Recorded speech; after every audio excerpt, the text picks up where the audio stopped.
நிகழும் ஸ்ரீ மங்களகரமான குரோதி ஆண்டு ஆடி மாதம் 16ஆம் தேதி வியாழக்கிழமை அன்று துவாதசி திதியில் மிருகசிரிசம் நட்சத்திரத்தில் வியாகாதம் நாமயோகத்தில் தைத்தூலம் கர்ணத்தினில் மகா பிரதோஷம் கூடிய நன்னாளில் இந்த மகத்தான ஆகஸ்ட் மாதம் பிறக்கிறது.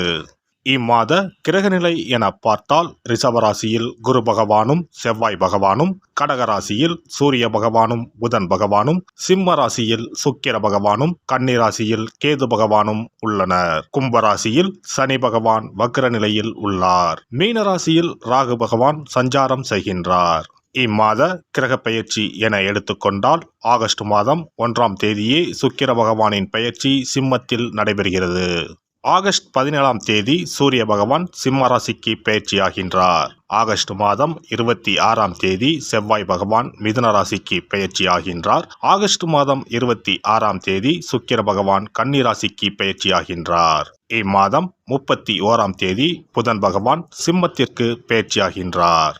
இந்த கிரகங்களின் சஞ்சாரம் மற்றும் இடப்பெயர்ச்சியால் உங்கள் ராசிக்கு இம்மாதம் என்னென்ன பலன்கள் கிடைக்கப் போகின்றது என்பதனையும், அசுப பலன்கள் ஏற்படுமாயின் ராசிக்காரர்கள் செய்ய வேண்டிய பரிகாரம் என்ன, வழிபட வேண்டிய தெய்வம் யார் என்பதனையும் காண்போம்.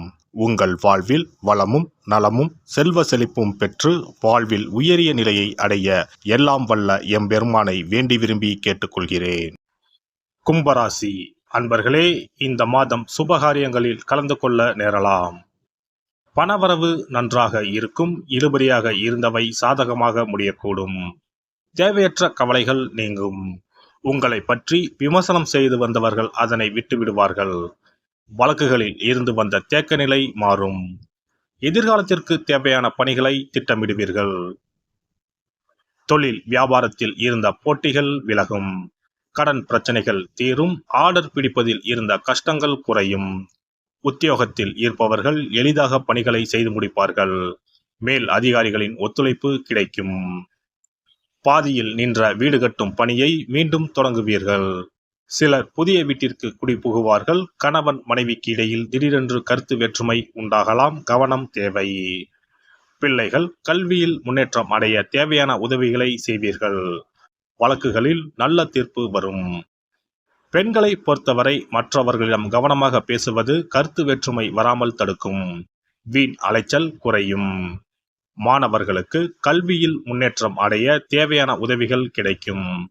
விளையாட்டு போட்டிகளில் பங்கேற்கும் போது கவனம் தேவை.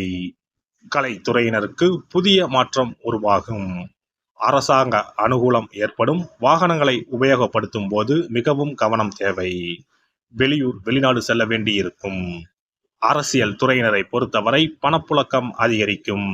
எடுத்த காரியம் அனைத்தும் வெற்றிகரமாக முடியும். மதிப்பு மரியாதை சிறப்படையும். செல்வாக்கு ஓங்கும். நட்பு வட்டாரத்தில் குதூகலம் ஏற்படும். நட்சத்திர பலன்கள். அவிட்டம் நட்சத்திரம். இந்த மாதம் பிரிந்து சென்ற தம்பதியினர் ஒன்று சேர்வார்கள். குடும்ப தேவைகளை பூர்த்தி செய்யும் வகையில் வருவாய் உண்டு. மருத்துவ தொழில் புரிவோருக்கு அதிக வருவாய் தரும் மாதம் இதுவாகும். சோதனைகள் எல்லாம் வெற்றியாக மாறும். சதயம் நட்சத்திரம். இந்த மாதம் காரியங்கள் அனைத்தும் கைகூடும். உங்கள் செயல்பாடுகள் மற்றவர்களை கவரும். உல்லாச பயணங்களில் நாட்டம் செல்லும். மன அடக்கம் பெற தியானம் செய்யுங்கள். படிப்பில் நாட்டம் கூடும். பெற்றோர்கள் பிள்ளைகள் விரும்பியதை வாங்கி கொடுப்பார்கள். திருமணம் ஆகாதவர்களுக்கு நல்ல வரன்கள் வந்து சேரும். வெளிநாட்டிலிருந்து நல்ல செய்திகள் வரும். பூரட்டாதி நட்சத்திரம். இந்த மாதம் கல்வியில் புதிய மாற்றம் உண்டாகும். அரசாங்க அனுகூலம் ஏற்படும். வாகனங்களை உபயோகப்படுத்தும் போது மிகவும் கவனம் தேவை. செய்யும் உத்தியோகத்தில் இடமாற்றமோ அல்லது பணி நிரந்தரமோ ஏற்படலாம். சனிக்கிழமையில் விஷ்ணு சகஸ்ர நாமம் படித்து பெருமாளை வழிபட எல்லா பிரச்சனைகளும் தீரும். உடல் ஆரோக்கியம் உண்டாகும். சிறப்பு தொகுப்பு. கண் திருஷ்டிகள் அகன்று தடைப்பட்டு கொண்டிருக்கும் காரியங்கள் நிறைவேற செய்ய வேண்டிய பரிகாரம் என்ன என்பதனை பற்றி காண்போம். வாழ்க்கையில் நல்ல நிலையில் இருந்தவர்கள் கூட திடீரென்று பொருளாதாரம் இழந்து மன கஷ்டங்களுடன் வாழும் நிலை ஏற்படும். இந்த நிலை எதனால் ஏற்பட்டது என்று ஆராய்ந்து பார்த்தால் பெரும்பாலும் அவர்களின் மீதான கண் திருஷ்டிதான் காரணமாக இருக்கும்.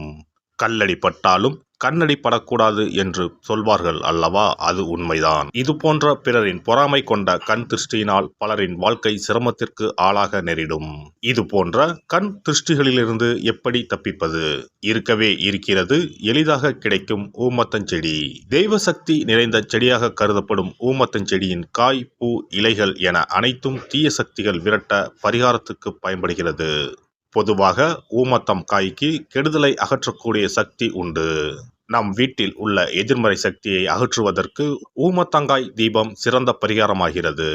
தெய்வீக மகத்துவம் நிறைந்த ஊமத்தங்காய் மற்றும் பூவையும் எடுத்துக்கொள்ளுங்கள். வீட்டுக்கு அருகில் இல்லை என்றால் நாட்டு மருந்து கடைகளில் கிடைக்கும். இந்த 2 பொருட்களையும் மஞ்சள் தண்ணீரை கொண்டு நன்றாக கழுவி விடுங்கள். சிறிது நேரம் அவற்றிலுள்ள ஈரம் போக ஆறவிட்டு பிறகு அவற்றை ஒரு மஞ்சள் துணியில் குலதெய்வத்தை வேண்டி ₹1 நாணயத்தோடு சேர்த்து முடிந்து வீட்டின் நிலைப்படியில் கட்டி தொங்க விடுங்கள். இந்த முடிச்சை வெள்ளிக்கிழமை அல்லது ஞாயிற்றுக்கிழமைகளில் தயார் செய்து வாசல் படியில் கட்டுவது சிறப்பு. தினமும் வீட்டில் தீபம் ஏற்றி காண்பிக்கும் போது இந்த முடிச்சுக்கும் காண்பிக்கவும். இதேபோல் ஊமத்தம் இலைகள் கிடைத்தால் அந்த இலைகளை சுத்தமான மஞ்சள் தண்ணீரில் கழுவிவிட்டு அவற்றை கொண்டு வீட்டில் இருக்கும் விநாயகருக்கு திங்கள் கிழமைகளில் தொடர்ந்து அர்ச்சனை செய்து வர வேண்டும். ஊமத்தம் பூவையும் விநாயகருக்கு சூட்டலாம். 3 வாரங்கள் தொடர்ந்து திங்கள் கிழமைகளில் விநாயகருக்கு ஊமத்தை இலையால் அர்ச்சனை செய்து ஊமத்தம் பூவை சூட்டி வழிபட்டால் வீட்டில் உள்ள கெட்ட சக்தி நடமாட்டம் மற்றும் கண் திருஷ்டிகள் தீரும். ஊமத்தம் செடியும் சிவபெருமானுக்கு உகந்த இலை ஆகும். இந்த ஊமத்தங்காய் வைத்து சிவபெருமானுக்கு தீபம் ஏற்றி வழிபடுவதன் மூலம் நமது பிரச்சனைகளில் இருந்து எளிதாக விடுபட முடியும். முதலில் 2 ஊமத்தங்காய்களை எடுத்துக்கொள்ள வேண்டும். அவற்றின் மீது முட்கள் இருப்பதால் மிகவும் கவனமாக கையாள வேண்டும். ஊமத்தங்காயின் காம்பு பகுதிகளை வெட்டி கொண்டு கத்தியை பயன்படுத்தி ஊமத்தங்காயின் உள்ளே இருக்கும் விதை பகுதியை முழுவதுமாக நீக்கிவிட வேண்டும். பின்னர் 2 அகல் விளக்குகள் மற்றும் விளக்கு வைப்பதற்கான 2 தட்டுகளை எடுத்து சுத்தம் செய்து அவற்றிற்கு மஞ்சள் குங்குமம் பொட்டு வைத்துக் கொள்ள வேண்டும். பின்னர் 2 தட்டின் மீதும் ஒவ்வொரு அகல் விளக்கை வைத்துக் கொள்ள வேண்டும். அதன் பிறகு எப்போதும் பூஜை செய்வதற்கு வைப்பது போன்ற வெத்தலைப்பாக்கு, பழம் போன்றவற்றை வைத்துவிட்டு 2 விளக்குகளையும் ஏற்றி சிவபெருமானை மனதார வேண்டிக் கொள்ள வேண்டும். எனக்கு இருக்கும் பிரச்சனைகள் அனைத்தும் தீர்ந்து இன்பமான வாழ்க்கை கிடைக்க வேண்டும் என வேண்டிக் கொள்ள வேண்டும். இந்த பூஜையை வெள்ளிக்கிழமை அன்று தொடங்கினால் தொடர்ந்து 9 வெள்ளிக்கிழமைகள் செய்ய வேண்டும். ஊமத்தங்காயின் மீது எவ்வாறு முட்கள் இருக்கிறதோ அதுபோல நமது வாழ்க்கையில் இருக்கும் முட்கள் போன்ற பிரச்சனைகளை அவை தீர்த்து வைக்கின்றன. இந்த பூஜையை நாம் தொடர்ந்து செய்து வருவதால் நம் மீது இருக்கும் கண் திருஷ்டிகள் அகன்றுவிடும். தீராத துயரங்கள் தீர்ந்துவிடும். பணம், நகை நம்மிடம் பெருகி வரும்.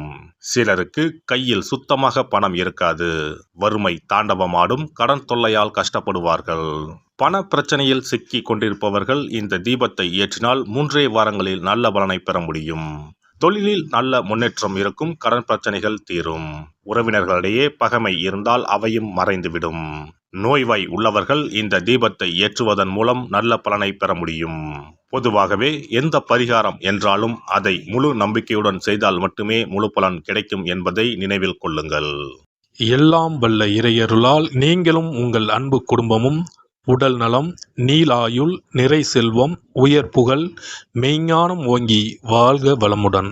இந்த வீடியோ பதிவு உங்களுக்கு பிடித்திருந்தால் லைக் பண்ணுங்க, கமெண்ட் பண்ணுங்க, ஷேர் பண்ணுங்க. மறக்காம சப்ஸ்கிரைப் பண்ணுங்க. பக்கத்துல இருக்கிற பெல் பட்டனை கிளிக் பண்ணுங்க. நன்றி, வணக்கம். ஓம் நமச்சிவாய. சிவாய நம.